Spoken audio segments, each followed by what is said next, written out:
It is hard to talk about technical subjects in a way that people don't switch off or feel like it doesn't apply to them if they're not someone who writes code every day. And so this is a talk that I'm really happy to be giving because I find that observability doesn't require writing code to get benefit from it, to understand how it influences your organization and quality for your software and for your users. And so I actually ask you to partner with me during this talk, because there will be code on the screen at times. There will be technical topics mentioned. But I'm going to be trying to present that in a way that it's approachable. So please stay with me, please trust me, and please, I hope, we can uncover what observability is in a way that makes sense to you and to your context. So whenever we introduce a new term, everyone wants a definition. So who am I to not give it? Here is a definition of observability. In control theory, observability is the measure of how well the internal states of a system can be inferred from the knowledge of its external outputs. Everyone asks for a definition, but it very rarely delivers the value that people want. The words make sense, you understand each word, you understand each sentence, but what does this actually mean? What does this actually change in your experiences and in your organization? I find that there's some key tidbits in each definition that make a big difference. In this definition, we talk about the measure of how well something does. This tells me that it's a scale. When you're measuring something, it can be on, it can be off, it can be correct, it can be wrong, it can be binary. Or it can be a little bit harder to tell, and it can have a scale associated with it. And I think we all know that quality is one of those things that has a scale. That you have to have a way of measuring quality that gives some gray areas, gives you a chance to evaluate it over time. But how do you measure that, right? Sometimes there's concrete measures, test coverage, and things like that. But a lot of times you have to lean on other measurements, things that are a little bit less concrete. And I lean on a comic it's actually from back in 2008, but I still think it's so applicable today, around how to evaluate code quality. Right? So this is speaking about code quality in the sense of reviewing code, but I think we can apply this to feature quality or anything else that you might be doing. The idea here is that there's a group of people in a room evaluating and reviewing something in two different rooms, and they're evaluating two different things. In one room, yeah, there's questions. Yeah, there's uncertainties. There's a few WTFs. But actually, it's pretty understandable. It's pretty much what people expected. In the other room, on the other hand, a whole bunch of questions to be had. And this is what I mean by a scale. I'm not actually going to keep a metric of how many times has someone said WTF for whether or not a feature can go to production. But what I can do is get a sense of what people feel about the quality. Now, if we want to apply this kind of a scale to observability, we need to change this room. Change this room from a feature testing or a code reviewing room to an incident triage room, to a situation where you don't know what's expected. Customers are calling in saying that they can't use your product correctly, and they're frustrated, and they need it to be fixed right away. And this isn't something that you and your team could prepare for completely, because it's an incident. It's unknown. That is literally the definition of it.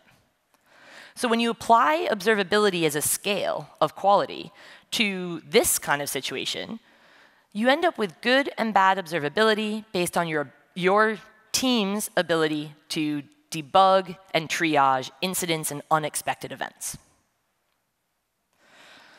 So with that, we're back to this definition, with hopefully a little bit more clarity about what observability is, but still a lot of questions.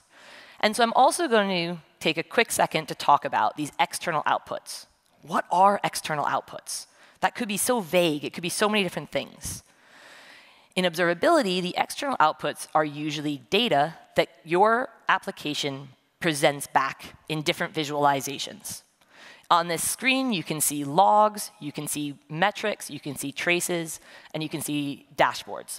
These are 4 really common ways to visualize the outputs of an application to understand what's going on when your users are in that application and using it. So we have this definition, we understand some pieces of it, but again, it's still just words on a screen until we can understand it more deeply. So and also, how is this applicable to the experience with testing, right, and with quality? And really what we're talking about with observability is we're talking about all the things that we can't dream up, that we can't monitor for, that we can't test for. And I'm so sorry to say that in a room of amazing testers, that not everything can be tested for. But it can't. You can't imagine every single scenario that your thousands and millions of users might run into. You can't figure out all of the different permutations and possible edge cases and partial failures in a system that might have hundreds or thousands of computers associated with it, and network and everything else. And so when we accept the fact that we can do the best job we can possibly do as testers, and there will still be open questions, that's when we open our mind to the idea that there might be something we can do to de-risk all of those unknowns. Take the pressure off ourselves of trying to think that we can imagine all of the things that can go wrong in these large, complicated, and complex systems. So how do we do that? Because if we can do that, we would just start testing it if we can imagine it. What we do is we create data, and we create data with certain characteristics. And I realize I'm just throwing up something just as inefficient as the definition. It's a set of words. Some of them you might understand off the bat. Some of them you might not understand why they're in context for this conversation. And some of them you might just have no idea and be pulling up on the dictionary. And all of that's OK, because what I'm going to do the rest of this talk is I'm going to dive into 3 of these characteristics that I think give a holistic picture of how you can collect a data to provide insight into that unknown, into that purple area around what you're able to identify and test, what you're able to identify and monitor. So you might be feeling a bit like that, but we're going to focus on these 3 topics. No pre-aggregation, which is talking about the idea, so aggregation is the idea of bringing things together and grouping them, and no pre-aggregation looks at the idea of not doing that too soon. Arbitrarily wide events thinks about, with arbitrary, what it means is you can just be adding information at a whim and not have to worry about pre-planning quite so much. So what are arbitrarily wide events and why are they helpful? And then we're going to look at why exploration is really beneficial over static dashboards. I think this might be the crowd that would benefit from that the most. So jumping straight into pre-aggregation, I'm actually going to be telling you a story about where I sort of failed when I first started working with observability. I had all these high hopes. I'd been to a conference just like you all are now. This conference was focused around monitoring and focused around operations in production, and it was a new space for me. And I left that conference super excited. I was like, this is the next step for me in my quality journey. Because while I love making sure that a feature works, I've started to turn into that person that says, well, it works on my machine. And I don't want to be that person. I get frustrated when developers say that to me. But all of a sudden, when someone tells me there's an issue in production, I say, but it works on my machine. Like, what do you mean that there's an issue in production? And I wanted to be able to challenge myself to make sure that I didn't have that as my only answer. And so I thought about introducing monitoring. And I specifically had been introduced at this conference to a relatively new book at the time, which is called Site Reliability Engineering. And this book was released by Google. And since then, SRE, or Site Reliability Engineering, has become all the rage. And it's sort of different in every organization. But the idea behind it is that you can identify certain data that comes off of your system, specifically latency, traffic, errors, and saturation, which can give you a balanced view of both how your users are experiencing your product and your application, and also how your system is responding to and able to manage the user requests. And I thought, that's the right balance. I want that in my life and in my quality vision for my application.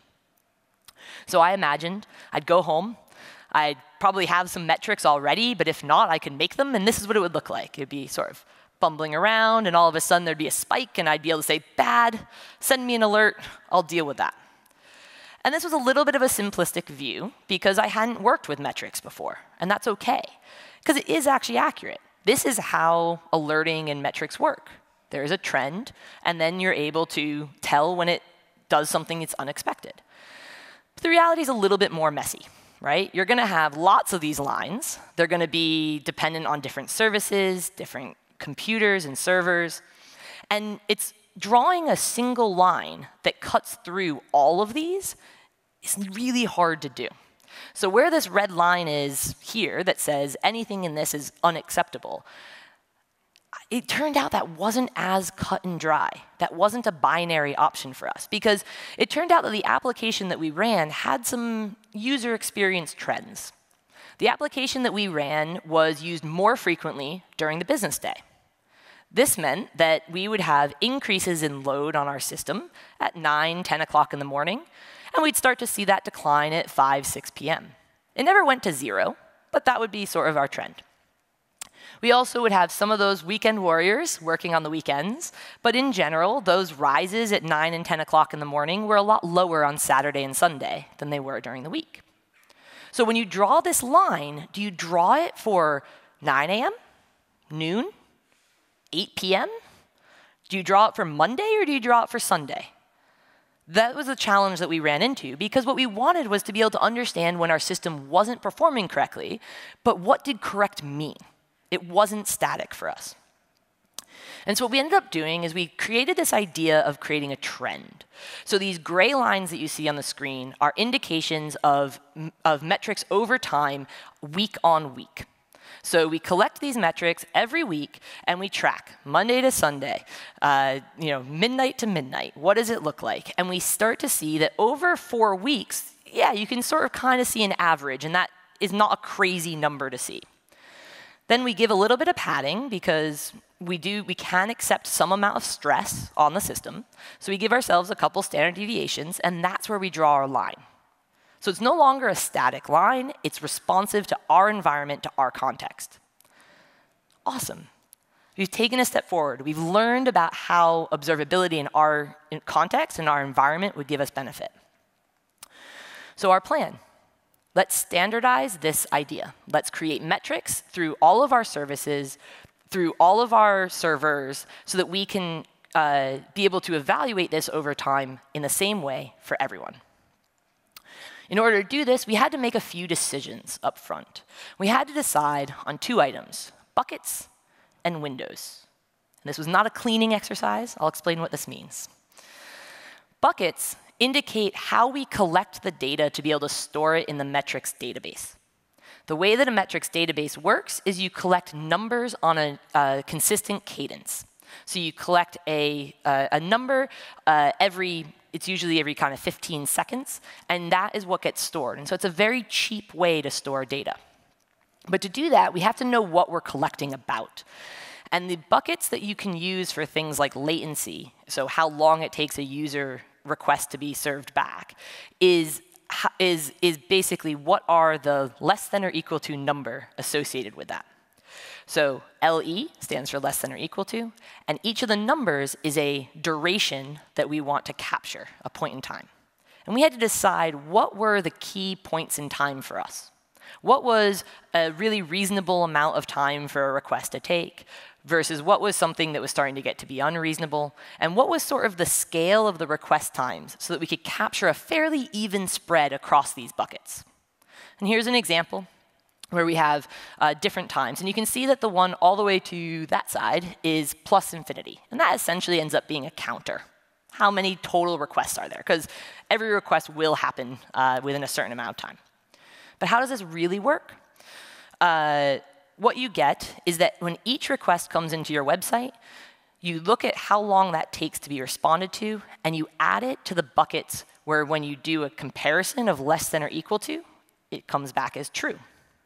So, there we go. So with a request that takes 0.25 seconds, it actually creates a tally mark in 4 buckets. This gives us the ability to understand all the requests over time. And when a request comes in and it's a little bit more expensive, it might have a big loading time and a big file to manage, that will get added to less buckets. And the mathematics behind this allows us to calculate things like what's the average? What's the 99th percentile, the 90th percentile? How are our users on average or in groups able to experience our website? So that's how we defined our buckets. The next thing we had to define was the windows. We had those gray lines, and we said, we want to be able to create trends over time. And our website kind of has a weekly cadence to how it gets used. So we're going to collect in windows of 1 week periods. So we're going to collect 4 windows at a time, and we're going to get rid of the data after 4 weeks because it's expensive to store. And that's going to be what we use to be able to calculate this trend line to create alerts. And so we collected. We took every request over a 4-week period based on the buckets and windows that we identified, and we collected the data associated. That was great. We had to roll this out to the services that we wanted. We wanted this kind of complete coverage. And this was like a small to medium-sized company, about 100, 120 people in tech and product. That might seem big to some people. It might seem absolutely tiny to others in this room. And I call that out because even in a team of that size, we had 40 different services we had to standardize and make these metrics available from. Not only did we have 40 services, there were 4 core languages: PHP, Ruby, JavaScript, Java. So we had to manage this across different types of applications. And we had 3 architectural eras. We had this company running for over 10 years. And so as you can imagine, as different trends become popularized, you start to introduce services in slightly different ways. And at this point, gRPC was a thing. So we also had 2 different transport protocols. So nothing was consistent. I mean, it was basically a Christmas song. We could have had a partridge in a pear tree at the end of this. We had to deal with a really complex and different scenario, despite it being a relatively small company. But we did it. We were able to muscle through. We applied it to all 40 services. And as you can see in the commit message, we were ready to build some cool stuff. And we did. We built some really cool stuff. We created a consistent dashboard that every service owner could use. This dashboard provided them all of a sudden clear insights as soon as they loaded up the page on where they should be focusing their time. Where are the 10 most used endpoints? What are the 10 slowest endpoints? If those don't overlap, is it worth making them faster? I don't know, right? So this gave people information and data to try and make smarter decisions about where to invest their time. But I did tell you this was a bit of a failure story, right? So there's always a but. Turns out that we had to make those upfront decisions. It's a requirement to be able to use metrics in this way. But our assumptions weren't right. And this is true always, right? You always end up with a situation where you need to change what you're actually testing for, what you're actually trying to validate. And we had to change both our windows and our buckets. We realized that by having the buckets that we had too much data landing in the plus infinity bucket.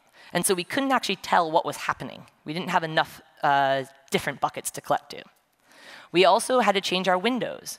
While our cadence by our users is over the week, what happens is that actually we're not able to respond to the dynamic aspects of a year. Because 4 weeks before Black Friday looks a lot different in e-commerce than during Black Friday. So what you're trying to look for trending there is a lot shorter time period. So we had to move that down, and we started using days and hours in some cases. So we learned. We're agile. That's cool. We celebrated it. Except when you learn that and you're using metrics, you have to throw all the data away. The data is just tallies in a bucket. We don't know how long that request actually took. We only know that it was less than or equal to the number in that bucket. So we started again. We started collecting the data again, and we learned again. And we iterated on the buckets and the windows, but it was frustrating every time that happened. And when things are really frustrating to change, you end up trying to make them perfect. And that goes against the culture of our team and of our industry to try and drive learning in agile aspects. But it's fine. We learned. We updated it. We did that a few times. We learned. We updated. That's fine, right? Now we're done? Maybe. It depends. Depends on if you're ready to hear the truth. We weren't. But unfortunately for our team, we had some testers on it. We started asking some questions. We said, what is actually the experience of that 99th percentile? Everybody's staring at it in their new fancy dashboards. Everyone's getting access to it. But what does that actually mean for a user? That's only 1%, right? That can't be that many. Again, keep in mind, small to medium-sized company. That's still 56,000 requests in a week. It's a lot of requests. We don't know if those requests are from our highest paying customers or new customers that are trying to decide if they're going to use our application or not. We don't know. We just know that 56,000 times a week, someone is in that 99th percentile. Okay, but fine. It's 5 seconds. I mean, that's not great, but like, they'll deal, right? I mean, it's not like 10 seconds. But is it? We don't know. So we started looking at our logs that also had duration captured. And it turns out that we still had hundreds of requests every week that were taking over 10 seconds to respond. Basically, they were timing out. But in our metrics, in those dashboards, we didn't have any of that information. We just knew that 99% of people got a response within about 5 seconds. So could we have asked that question sooner? Could we have asked that question better of our metrics? At the end of the day, we couldn't, because metrics are aggregated data. They are tallies in a bucket. You can never ask a question of that bucket that you didn't predetermine by setting the bucket size. And so what was happening is that the 1% that we were interested in, the worst experiences our users were having, were captured in some bucket called plus infinity, and some special statistics was being used to evaluate what maybe that would be. It's making a guess at the end of the day. An educated, statistical guess, but still a guess. So while we had had a huge step forward in our observability journey, with this like trending and consistency thing, we weren't in mature observability. We were in monitoring. We were understanding what we predetermined was important, not that purple area outside, that stuff that we weren't sure was going to happen. And so if you can, with your data, you want to avoid pre-aggregation. Because it would be like saying that you want to collect snowflakes. And as soon as they drop into that bucket that you're collecting, they turn into snow. But now you have a question about one of those snowflakes again, one of those requests. But you can't ask it, because it's no longer a snowflake. It's now snow. That is what pre-aggregation does to your users and to your data. So you can avoid that to have better observability on that scale. The next section I want to talk about is arbitrarily wide events. So again, this is the idea. Arbitrary means the ability to add things at a whim. So not having to predetermine things. You might have experience with certain systems where you have to run indexes. If you've ever worked with databases or logs, you have to tell people what columns exist and how to index them. That would be not arbitrarily wide. So let's talk about what this is and why you might want it. The key here is that data is not the same as information. While you can collect data, like we did with metrics, and like we're doing here with what we will be doing here with the logs, what you actually care about is the insights that come from that data. So what you want to be thinking about is collecting that data in a way that prioritizes the insights. What is the shape of that data? So we're going to talk about logging. And humans have always logged. If you've ever written a line of code, I bet it had something to do with writing to the screen, hello world, or something to that effect. This is one of the earliest things you'll learn when you write code, because logging is interesting. You want that feedback. You want that visibility. And once humans get given power, they want more of it. There it goes. They want to add more information. They want to add more variables. They want to give more insights. You can think about logging as basically a message from your current developing self and from your system to your future self that might have to deal with debugging an incident in production. And so what kind of information might you care about? You might care about the user IDs. You might care about the service name and other things that are optional within your system. So you add it. And you add more of it. And you end up with these long logs with all sorts of information, possibly even stack traces, probably stack traces, that give all sorts of data. But they're not very readable. Like, this is some information, sure, but how do you, or this is some data, sure, but how do you get information out of it? How do you create an understanding of what's going on in your system? Well, you can start adding structure to it. And one way to add structure, if you haven't started that way, is to use a tool called Logstash, or something like that. We used Logstash.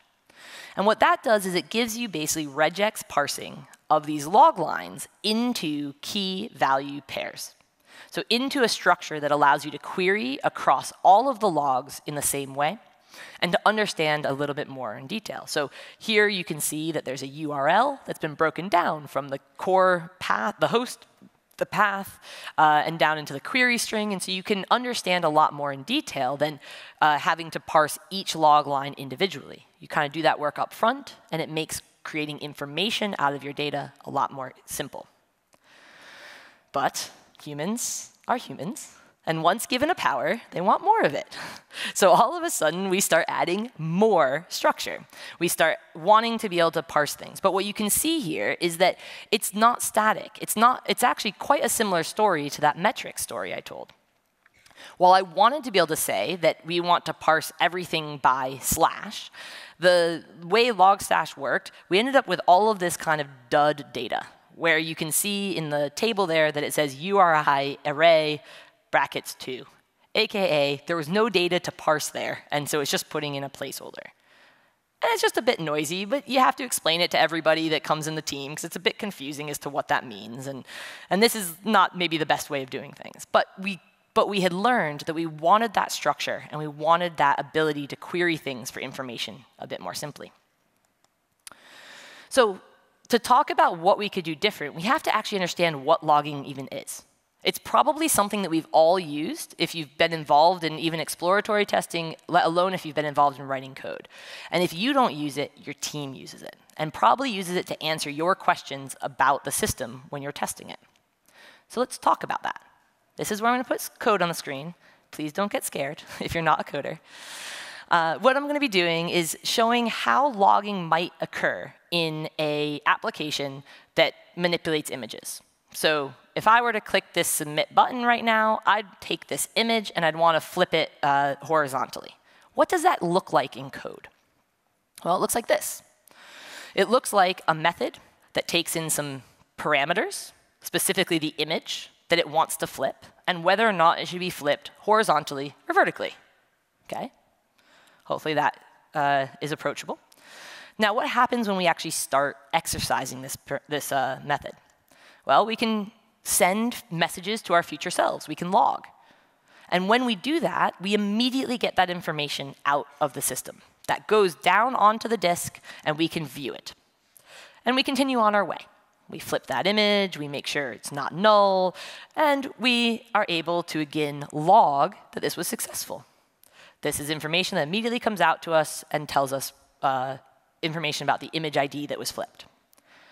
Finally, we return. And our customers are happy. They have their flipped image. The result from this is 2 log lines.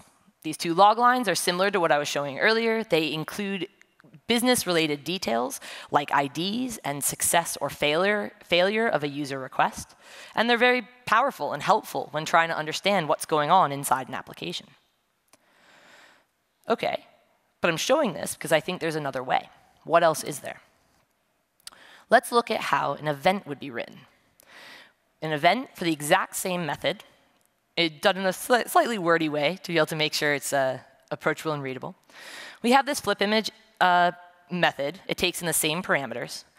And when we get into that method, we identify key information about the product and the system at that moment in time. We realize that the content type of that image is really important to understanding the success and failure rates of these flips.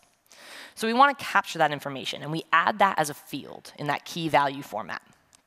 But we don't do anything with it yet. We just capture it. We do that for what action's being captured, because we have another method somewhere that rotates it. That's going to look slightly different. We're going to have a rotate action. We capture the ID so that we can help debug a single user's request, and whether or not we should flip vertically or horizontally. But if you notice, nothing's flown off the screen yet. This is all just captured information. Now, we can still send messages in the moment. We can still log and tell us that we're getting ready to flip an image. That's often very helpful. And we can still obviously flip the image, make sure it's valid, and tell ourselves that it was successful. But we realize that that success criteria is in itself a criteria. And so we want to capture that as one of the fields on this event. And now what really matters is getting that image back to that user. And when we do, when we make that return, that's when we log this information.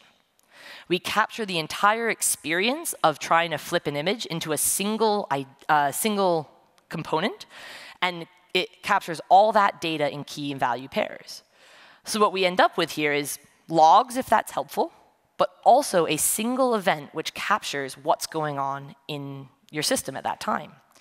And what you can see from the structured aspect of the event is that we can get that same information that's in the sentences of our log lines into key and value pairs, all of it. And more importantly, it's easy to continue to add more information.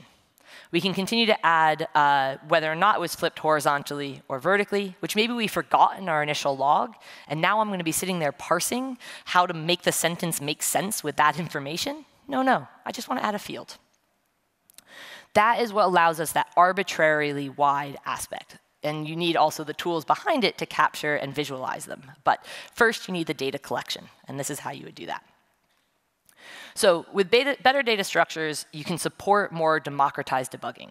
Rather than only having the most senior engineers, both in tenure at the company and in the industry, being able to debug your systems, you enable new joiners and new people to the industry to get involved. If you want to think about this in another way, when you go grocery shopping, when you walk in with your grocery list and you go and you pick up your items, you don't pick up your milk and throw it out the door, and walk down the next aisle and grab a loaf of bread, throw it out the door. Hopefully you don't need eggs that day, because you're going to have to throw those out the door. No, I'm not advocating anyone steals anything. You'd still go up to the till, and you'd still pay, and then you'd go out into the parking lot and recollect all your items. That's the experience of trying to understand what's going on when you only use logs. That's not what we do as humans. We grab ourselves a basket. We walk around, we fill up that basket with all the things that we care about. We go to the till, we pay, and now we have a coherent story about our journey to the grocery store. That is the difference between logs and events. Now, this isn't what I'm going to get into today, but if you've heard of that thing called tracing, tracings are just events with a few extra ID fields. So if that's something that your organization is doing or you're interested in, what I just spoke about with events, you can apply to that. So the last one I want to talk about is around exploration rather than static dashboards. And the reason is because debugging distributed systems is really difficult. It is. It's particularly difficult when there's business impact on the line. When you've got your manager, you maybe even have like a C-level person just breathing down your neck. Why are our customers upset? We're being threatened for reparations or people leaving. What's going on? That becomes a stressful situation. So let's talk about how observability can help you during incident response. And this is, again, a story of my experiences. So I had an alert come in one day. And I was wearing a pager. I was an on-call engineer at the time. And the alert said that we were having 500 errors. Now, 500 errors are always the problem with the service, with your company. You can't blame someone else for a 500. 400s, those users, they used the wrong data. 500s, that's us. So we started to look into it. We wondered, what's going on? And before too long, we knew it was definitely an issue because our fantastic customer services team had reached out to us and said that there was a problem. They were getting reports of errors. Great. Our alert caught it. It was reinforced by user experience. We're on the case. And everybody jumped in. It's a really great culture for that. Everyone jumped in, and we're trying to think through what could be going wrong. And we got a little more detail from the customer service team about where the error was happening. It was specifically when trying to edit things. We got some detail from some of the engineers on the service that we thought was causing the problem. They gave us some graphing to indicate how the trends had changed that day. We used tracing to pinpoint where in our system that problem was occurring, which helped us get to that point of needing to look at metrics and understanding just what the pressures on our system really looked like. Like this was all of a sudden they were editing something with 87 designs. No user would ever do that. That's not in our test case, right? That was what was happening to us. So then we try and more people want to help because we're still having this problem. So we look at our logs and we have all these errors. So someone goes, well, there's errors. Could that be it? But actually, I don't really know if those are common or not because there was a lot of noise in our errors. We didn't know what was a typical error and what was because of the problem at the incident. And always, it was the deploy's fault. Someone's going to come in. Someone's going to say, well, the system changed. We deployed a new version. Could that be it? And I make a joke, but actually that is often the culprit. So I'm glad that someone called attention to that. But despite all of these avenues, despite all of these people raising their ideas and their theories, 2+ hours later, we still had no idea why it happened, but it wasn't happening anymore. OK, great. Don't need to worry about it anymore, right? It's not happening. Or was it? It continued to happen, not every day, not every week, sometimes not even every month. But it happened on and on for 6 months or more. And we, as the on-call team, were getting frustrated, right? We were seeing that these alerts were coming in, and someone was like, oh, no, I've woken up. What's going on? Oh, it's that one again. Fine. It'll be gone soon. It turned into that noisy failing test.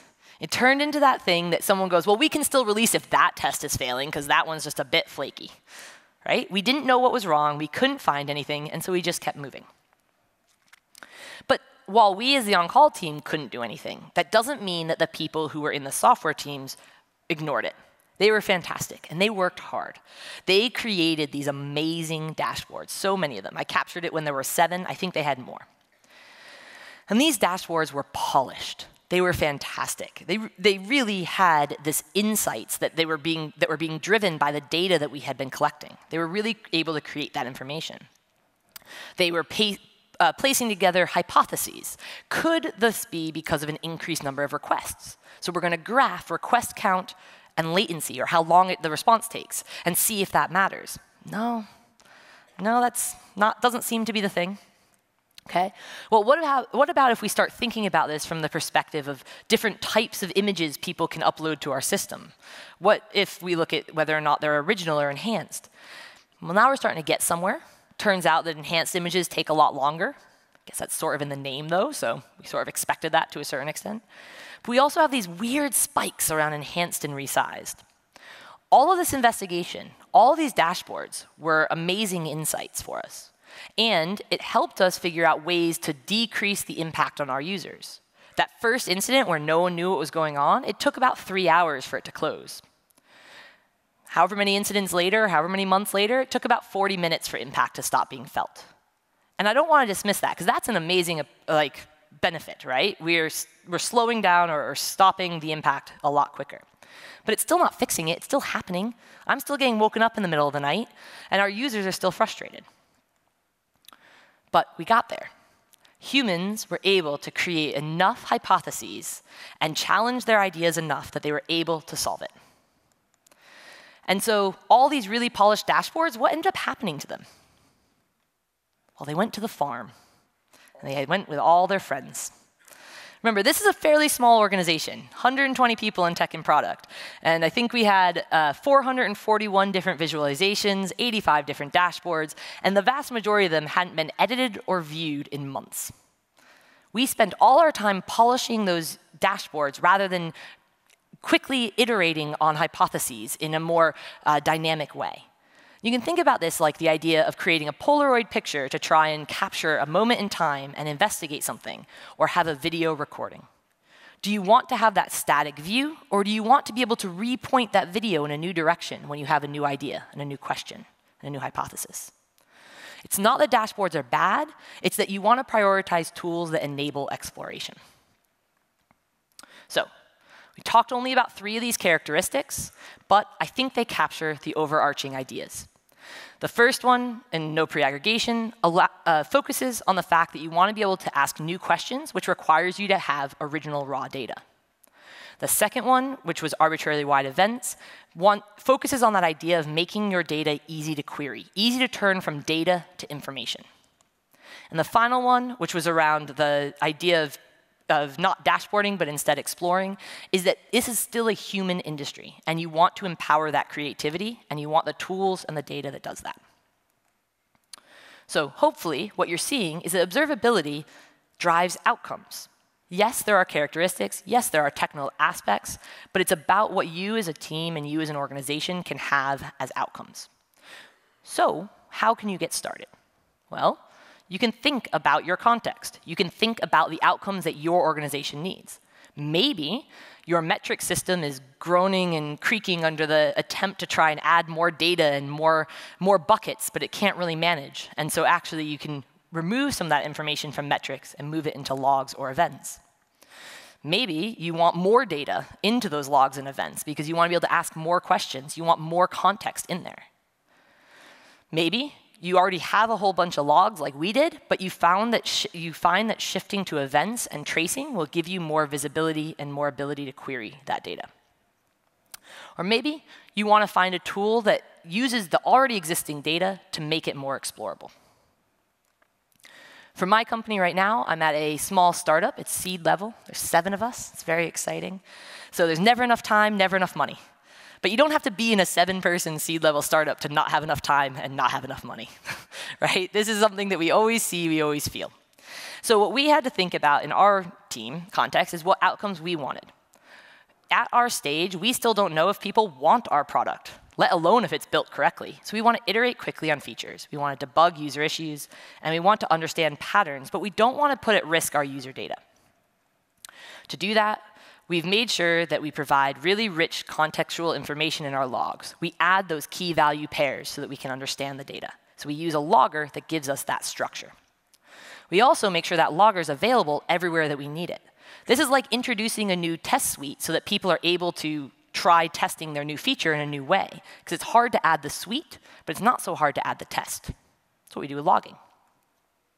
When we want to debug user issues, we want a way to be able to create and share these logs easily. So we create scripts that allow people to see these logs in a really easy way. They can provide it back to us as the builders of this tool. They can use it themselves to debug their own experiences. So we give this to our users and use this ourselves. And finally, within debugging user issues, we want people to be able to understand what's going on. So we need to be quite intentional about the noise in our logs. We use logging verbosity levels that allow you to say, do you want to see all the information at a debug level or only the high-level information? And this can give you a bit of a sense of what's important. When it comes to trying to understand usage patterns, this is where metrics shine. They provide a leverage. They leverage this idea of low cardinality, this idea of not having specific user IDs, not having specific information about the per request, but trends over time. But if you're going to do something like this, also tell people they can turn it off, right? So tell them what you're using the data for, tell them what's being collected, and allow them to opt out. These are some of the techniques that we use today, some of the techniques we're trying to introduce soon as our product continues to grow. And these are the things that you can start to introduce in your organizations, depending on your outcomes. Because at the end of the day, observability is just a tool, and it's a technique, and it has its use cases, but also its challenges. Just like you wouldn't use Selenium for every testing exercise, you shouldn't use a certain type of data collection for every single form of observability. It's just a tool in your toolbox. Data collection is not the goal, and it's not magic. We've uncovered the magic behind all these things, right? Make sure you focus on your outcomes and you use observability to achieve those, rather than just to use a tool and to use data. And thank you. Thank you for staying with me on this journey. Make sure you do review this. I'll get to learn and make this better for the next time. So thank you so much.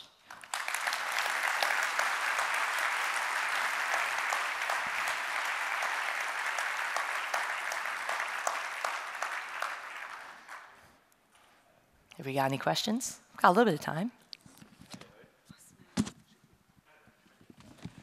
Hello. Hello. You're very I surprised early. you there. One more applause for saving us 9 minutes.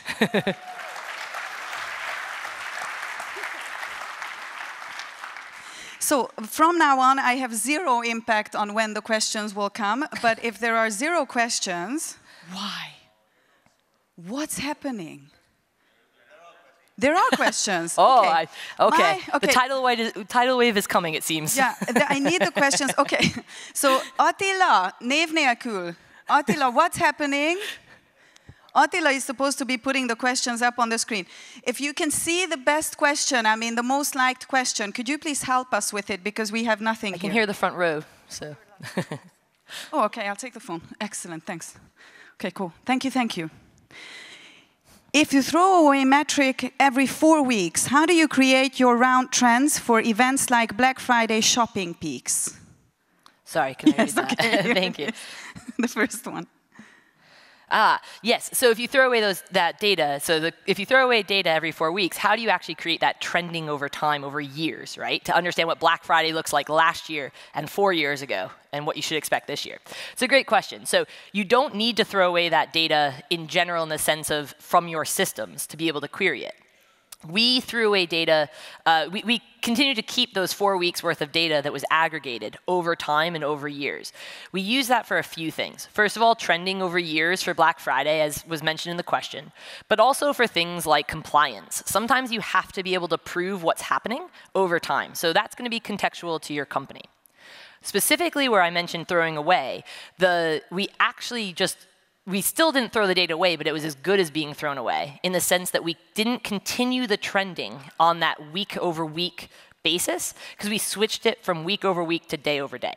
So it meant that our Black Friday information from 1 year wasn't really comparable to our Black Friday information from the next year because 1 year we had been looking at it as a week and the next year we'd been looking at it as a day. And that's the challenge of that pre-aggregation because if you change the way you collect things, you change the effectiveness of that data. So we did retain it for compliance and for trending. Yeah. Amazing, thank you. Okay, does the extra logging itself cause any issues with performance or latency? It's another great question. So with logging, it is in your application and you can test that performance hit. There's a lot of very low latency logging tools out there that you can hopefully leverage depending on your context and if it's fast enough for you. The other thing is that there are ways to be able to de-risk that with the way in which you write the data to disk and how the computer that's running your server, your application, and running your logs manages it. In an ideal case, what's happening is that data is being collected locally, but it's being pulled off that machine in order to make more space. And that action of pulling the data off that machine is the thing that can sometimes create performance concerns. And so there are techniques to make that a little bit less impactful. And you can definitely talk to your operations team about that if you are interested. Amazing. Okay, any tip where to start or how to build a culture of observability? I love this question. So where to start and how to build the culture. The big thing here is about asking questions. What I find is that people try sometimes, they get beaten down to the point where they ask the questions they can answer. We tracked those 4 golden signals that were recommended by the SRE book because I could measure them. We had the data around latency and saturation and all of that. But that wasn't actually what I cared about. What I cared about was a user experience. What I cared about was something about our business domain. And so I think to build this culture of observability and exploration, what you want to do is you want to not succumb to the idea that you can't ask new questions. Push. If you have a question about your business domain, about your application, about your users, push until you have an answer that's not just a proxy answer. Oh, well, latency sort of tells you how users are experiencing it. Well, is it really? Or can we do better than that? I think that's how you can start to build that culture. Okay, amazing. Is observability testing meant for Scrum test engineers, or is it more suitable for operations team? Yeah, so I can't speak to your organization and to the culture and the responsibilities of the roles in your organization. It's absolutely more traditionally in the operations space, in the space of people who work in production. It's why I moved off of a feature team and into an infrastructure team, because I was like, I want access. And I wasn't getting it on my feature team. And I wanted to open up that access to all the other QAs and the feature teams by saying, why can't I just give them permissions to these logs? What about it? Oh, it's privacy issues. Okay, so how do we scrub that data to give them access to what they need in a safe and secure way? I embedded myself in the heart of the lion there and made sure to make that data available to everyone. So I personally believe that we all are responsible for our end users' experiences. And if you don't have access to the information that can help you understand and improve those, you should be asking that question. But in your organization, there may be compliance reasons or other reasons that that responsibility does live more with operations. So. Excellent. Why did you use pre-aggregation for the statistics when the actual data would have been manageable in size? Yeah, so we talked about collecting of metrics, and then I showed you how we could collect that same data in events. You could get that duration, you could compare it in your logs. Why wouldn't I just use logs right from the get-go? Well, there's that question of Black Friday, 4 years running. Manageable in size is dependent on a lot of factors. And so while we had manageable in size information in logs for, I think we kept that for like 6 months maybe, was our retention period.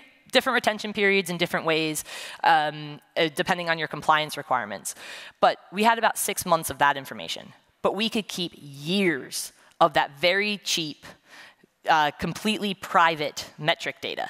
So it's sort of this, you kind of need everything. And that's why it's important to understand that these are tools in your toolbox, and you have to figure out what you're trying to answer and use the correct tool for that problem.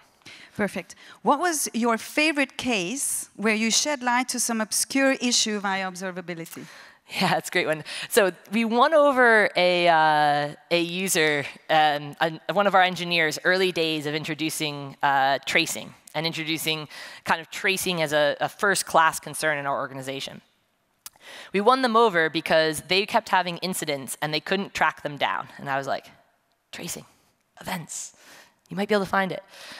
Turns out that they were able to track down the issues. It was within our shipping department. They were able to track down the issues to a specific vendor, and we were able to actually track down their maintenance windows that they hadn't told us, despite them being our provider, because of being able to get extra information into our logs and being able to trace down to our third parties we depended on. In the process, this person also found a loop that was just doing work and work and work and work. And he looked at it and was like, why am I calling the database 25 times every time I try and ship something? And he looked at the code and he's like, because I'm silly. Backspace, backspace, backspace. And that combination of being able to solve a business problem and also being able to debug that low-level kind of performance and aspect made the difference for them to understand that this was a high-value activity and get involved. Okay, we have 3 that have 18, but let's see. We have, well, time for one more. What are your favorite, or you can choose, okay? We have, if you can't store all the data, how should you choose the level of aggregation? Or what are your favorite or least favorite? Or wait, there's the third one that's also, what is your opinion on shift-right testing in prod? Do you say, whichever one you want to answer? Oh, they're all so good. I expect people to come up to me during the breaks today. Yes. I'm going to pick the shift right one. It's okay. the top one, so okay. I'm really just going from the top down, I swear. I think that I talk a lot about testing in production, and people gasp. They're like, but you're a tester. Don't you respect the craft? Don't you respect quality? And I'm like, absolutely, with the depth of my heart.